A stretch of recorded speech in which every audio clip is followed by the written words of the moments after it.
Hello friends, welcome to my YouTube channel. In this video I am going to cover the difference between HashMap, HashTable and concurrent HashMap.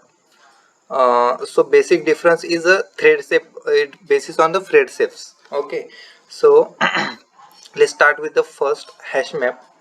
So HashMap is a thread shape. First of all, what is the thread shape concept? I am going to explain now. So thread shape means in a Java, Java supports multi-threading.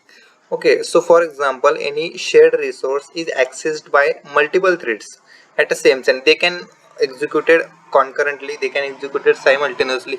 So all the threads can execute it simultaneously. So in that case, if any thread is doing something operation on that particular shared resource and another thing trying to access on that one, it making any changes in that same or that shared resource, so in that case there may be occur any exception.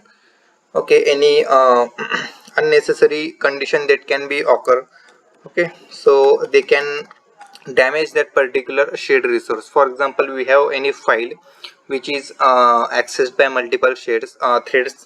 Okay, one thread is reading from that file, another thread is writing on that file, and third thread is doing like deleting that particular file. So in that case, if any thread is continuously reading that file and at the same time third thread deleted that file, so in that case we will get the exception that file will be damaged or file can be or program can be terminated. We will get the exception in that case. So in order to that resolve that particular problem, to avoid that particular problem, we have thread shape concept in Java. Okay, so in a thread section I will explain that in brief, but currently I am basis on the introduction I am continuing this video. Okay, so HashMap is a thread shape. For example, we have HashMap. Okay, and one thread is accessing the bucket number first of that HashMap. Okay, so another thread cannot access to that thread even if that thread trying to access 10th bucket. Okay, for example, thread 1 accessing to the bucket 1. Okay, and thread 2 accessing to the bucket 10, for example 10. Okay, still thread 2 can't access at that time when thread 1 is accessing. Okay, so that means overall the object of that hash map will be thread safe. Okay, this is the concept inside of this hash map. And hash table is not thread safe, means it will not lock that object, it will not be thread safe. Multiple threads can access same time, it's not thread safe.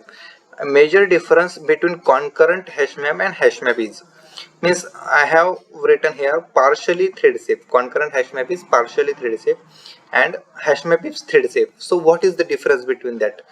Okay, so as I said, hash map will lock overall the object of that hash map. Okay, and it will partially save that particular object.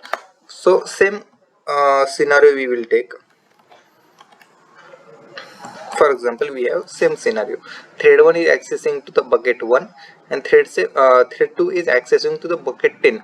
So in that case, while thread 1 is accessing to that bucket 1, same time thread 2 can access thread 10, but same time another thread, suppose we have thread 3 is trying to at the same time both are accessing to those different buckets of that thread.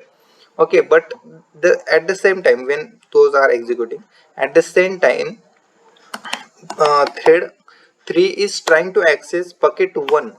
So in that case this bucket will be that locked by the thread safe concept.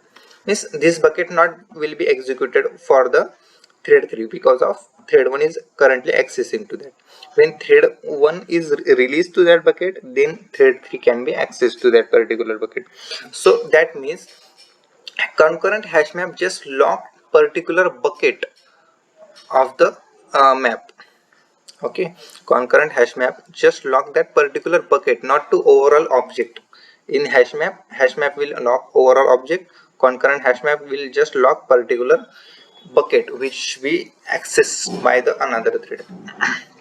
Okay, so I hope you understood.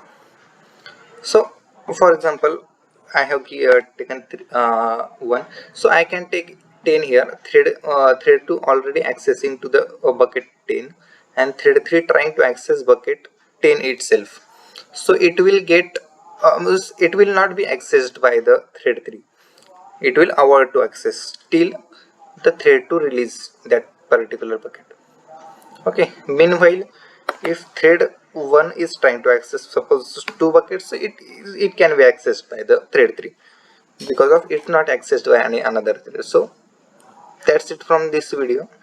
I hope you understood. If you understood, and if you want to understand any another concept of the about Java or any other languages, please comment here. Thank you so much.